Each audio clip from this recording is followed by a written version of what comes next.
Why do so many of us feel adrift? Why do we feel like we are playing a role rather than living our real life? We achieve the success, we get the job, we build the family, and yet a quiet, persistent emptiness echoes in the background. We live in a world obsessed with noise, with distraction, with perfection. A world that relentlessly pushes us outward, forcing us to build a flawless public mask, while the person behind that mask feels increasingly disconnected, fragmented, and lost. What if the answer wasn't out there? What if the cure for this modern malaise wasn't about adding more, but about turning inward? Decades ago, one of the greatest minds of the 20th century, a man who was not just a psychologist but a doctor of the soul, mapped out a different path. His name was Carl Jung. Jung argued that our lives are not meant to be a performance. They are meant to be a profound, courageous, and sometimes painful journey back to ourselves. He left behind a body of work so deep, so transformative, that it has the power to completely rewire how you see yourself and the world. Today, we are not just looking at psychology. We are embarking on a journey. We will explore the most powerful teachings of Carl Jung. Teachings that, if truly understood, will change your life forever. Are you ready to begin? Let us begin with perhaps the most liberating of all Jung's ideas. We are suffocating under the weight of perfection. Social media demands the perfect photo. The workplace demands flawless performance. We demand it of ourselves. We try to be the perfect parent, the perfect partner, the perfect professional. But Jung saw this pursuit as a trap, a dangerous illusion. Perfection, in his view, belongs to the gods. For humans, the true goal is wholeness. What is the difference? Perfection requires that you cut away every part of yourself that is deemed unacceptable. Your flaws, your anger, your sadness, your vulnerability, your shadow. You must hide them, deny them, and present a curated, flawless image to the world. This creates a state of constant inner conflict, a life built on a fragile foundation of denial. Wholeness, on the other hand, is the courageous act of embracing all of it. Jung famously said, "I would rather be whole than good." This doesn't mean we should strive to be bad. It means we must accept that we are the light and also the dark. We are the joy and also the sorrow. We are the success and also the failure. We are the hero and also the fool. Think of the Japanese art of kintsugi. When a piece of pottery breaks, it is not thrown away. It is painstakingly pieced back together with lacquer mixed with powdered gold. The cracks are not hidden. They are illuminated. The piece becomes more beautiful, more unique, because it was broken. That is wholeness. It is the integration of your broken pieces. This relentless chase for perfection is what keeps you stuck. It's the voice that says, "I am not good enough. I am unlovable. I must hide this part of myself." Does this resonate with you? Are you tired of carrying the crushing weight of having to be perfect? True healing, true peace, doesn't come from finally achieving perfection. It comes from the profound relief of abandoning the pursuit. It comes from looking at your own flaws, your own cracks, and deciding to see them not as shame, but as part of your golden, authentic self. This first teaching is the gateway, because you cannot begin the true journey of your life until you are willing to take your whole self with you. Once you accept the mission of wholeness, what is the actual process? Jung gave it a name: individuation. This is the central concept of his entire life's work. In the simplest terms, individuation is the journey of becoming your true individual self.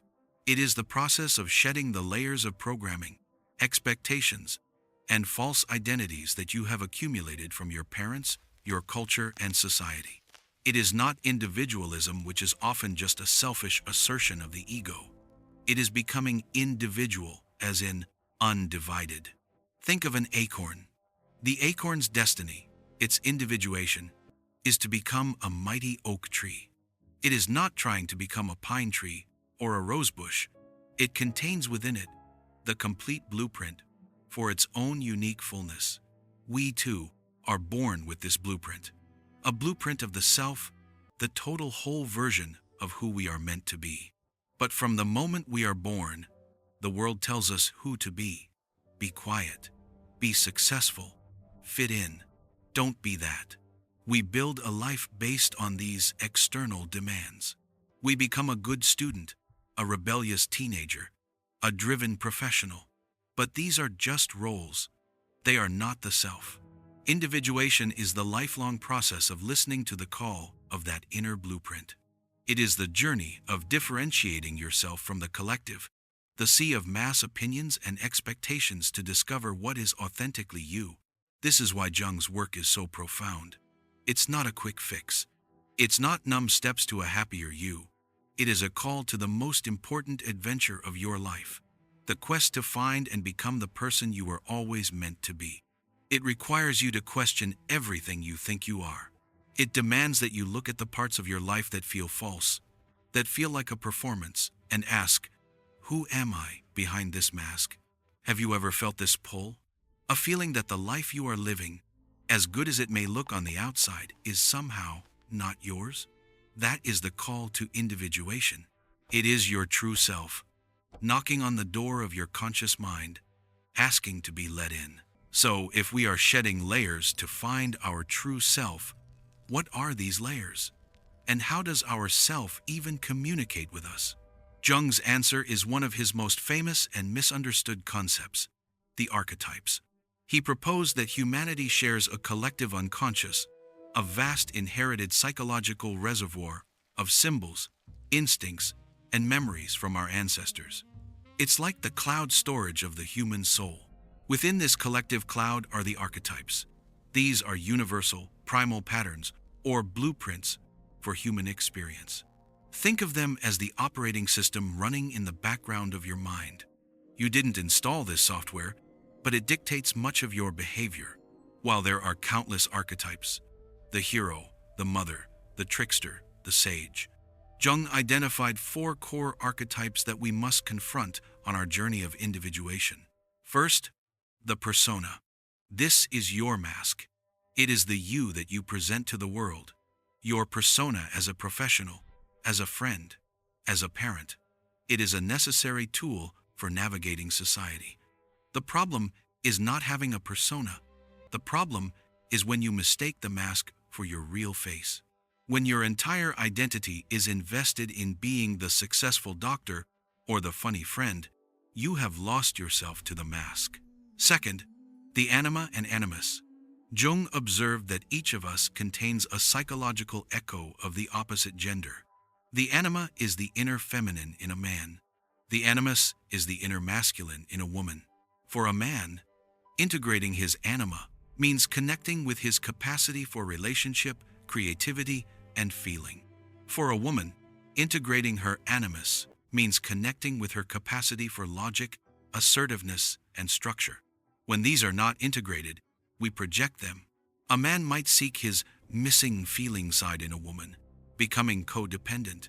A woman might project her inner assertiveness onto a man, feeling she has none of her own. Wholeness requires us to find both energies within ourselves. Third, the shadow. We will dedicate a whole teaching to this in a moment.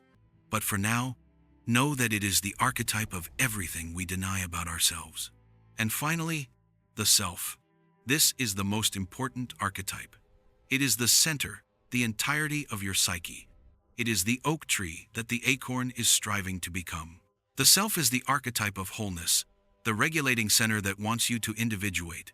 It is the voice of God or the universe or your deepest soul speaking to you. Why does this matter? Because these archetypes are active in you right now. Which archetype do you feel is most dominant in your life? Are you trapped in your persona, desperate for approval? Are you projecting your anima or animus, looking for someone to complete you? By understanding these patterns, you stop being a puppet pulled by their invisible strings. You can see them, name them, and begin to integrate them, taking back your power. How do we even know what these archetypes are doing? How do we hear the call of the self? Jung's answer was revolutionary.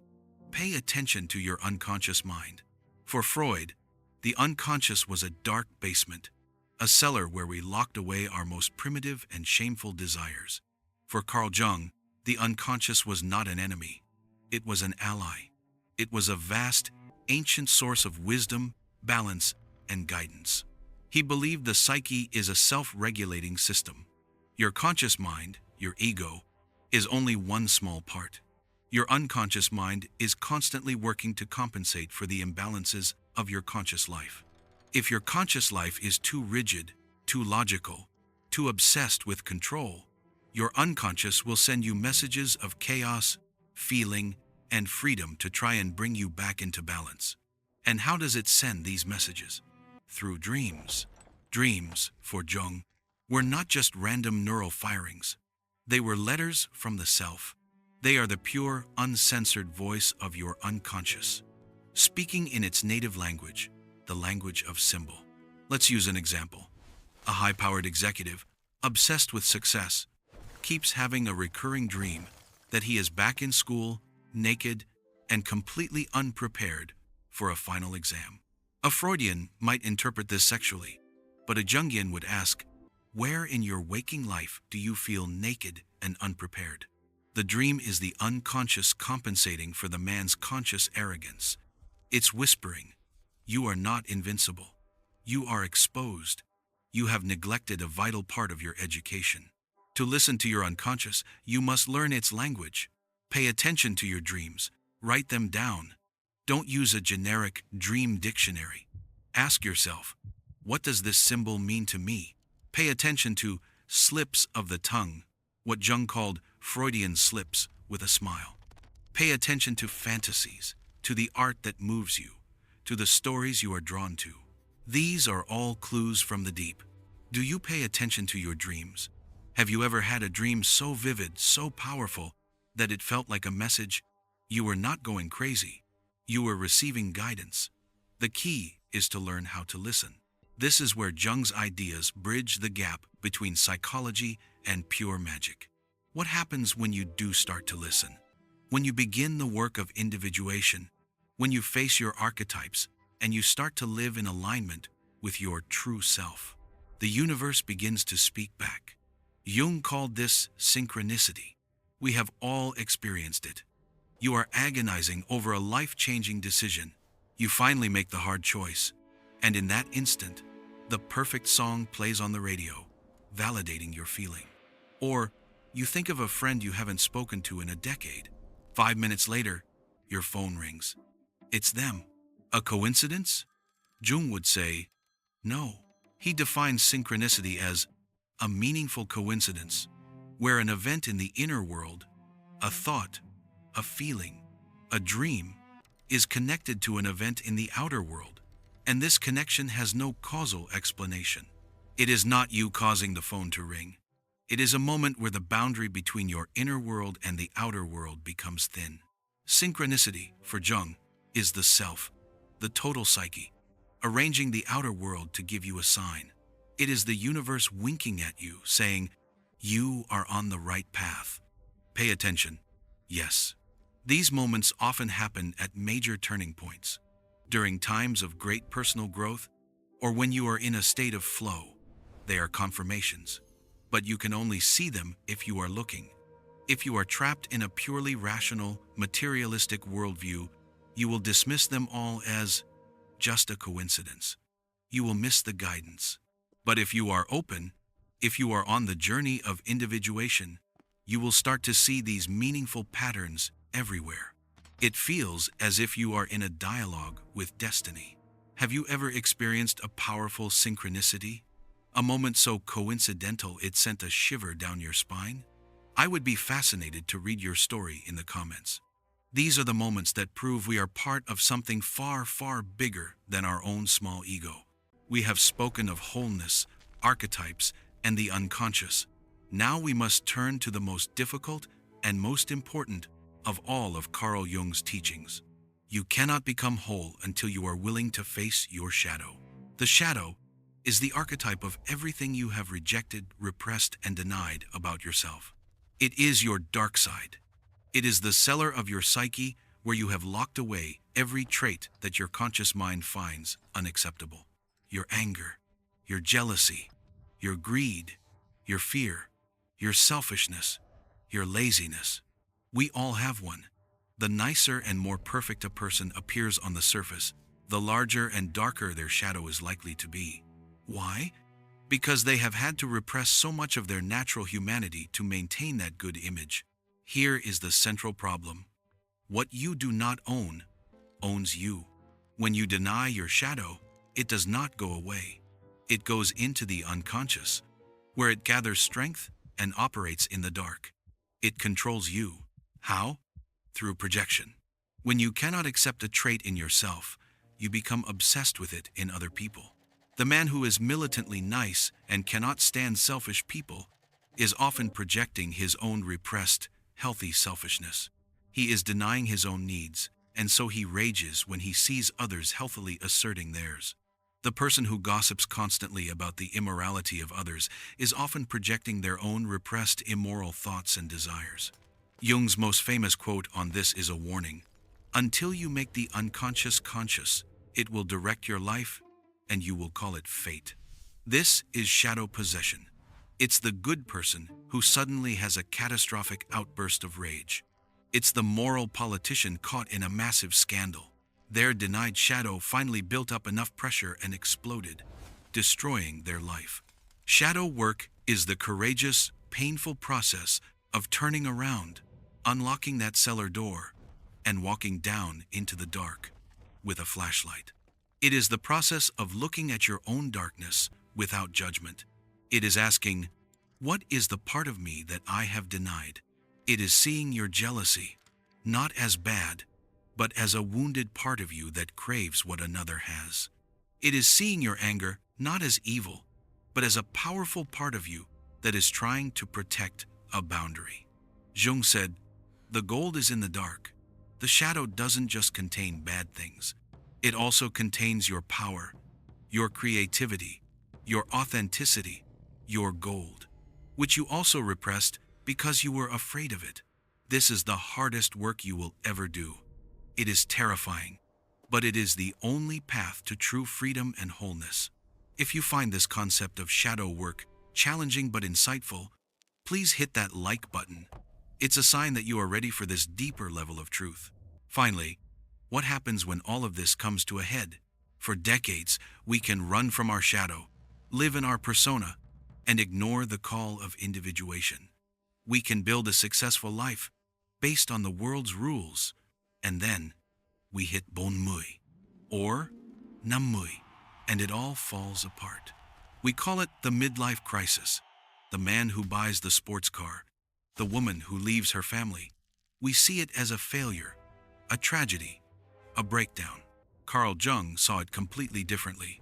He was one of the first psychologists to say that the midlife crisis is not a failure. It is a spiritual summons. It is a profound, necessary, and healthy stage of life. Jung believed our lives are divided into two halves. The first half of life is and should be focused on the outer world. It is about building our ego, our persona. We must learn the rules of society, get an education, build a career, find a partner, create a family. This is the acorn phase of planting roots and building a trunk. The second half of life is governed by a completely different task. Once the outer life is built, the self, your soul, begins to call. It says, you have done the work of the world. Now it is time for the work of the spirit. The crisis happens when your ego refuses to answer that call. It wants to keep building, keep achieving, keep staying young, keep living the first half of life. But the soul wants meaning. It wants connection. It wants wholeness. The emptiness, the depression, the anxiety of midlife, that is the summons. It is your soul saying, the way you have been living is no longer sustainable. Your old mask no longer fits. It is time to turn inward. It is a profound opportunity to finally shed the persona you built for the world and ask, for the first time, who am I really? What is the meaning of my life? What will be my spiritual legacy? It is the moment the journey of individuation becomes non-negotiable. It is the call to finally, truly, become whole. You don't have to be in midlife to feel this. Perhaps you feel it right now. A deep pull towards meaning over mere success. That is yourself, calling you home. I would rather be whole than good. Until you make the unconscious conscious, it will direct your life, and you will call it fate. The Bay teachings of Carl Jung are not a checklist. They are a map for a journey that lasts a lifetime. It is a journey that begins with a radical choice, to pursue wholeness over the illusion of perfection. This choice ignites the lifelong quest of individuation, the adventure of becoming your true self. To navigate this path, you must learn to see the invisible archetypes that shape your reality. You must learn to listen to the whispers of your unconscious through dreams and symbols. When you do, the world will answer you with synchronicity. Guiding your way, this journey demands unparalleled courage, for it requires you to walk into the darkness and embrace your shadow, finding the gold you buried there. And finally, it asks you to see the crises of your life, not as failures, but as a sacred summons, a call to come home to the person you were always meant to be. This is not an easy path. It is the road less traveled. It is the path of the spiritual warrior, the path of the authentic soul. But it is the only path that leads to a life of profound meaning, unshakable peace, and true, undivided wholeness. The question now is, will you answer the call?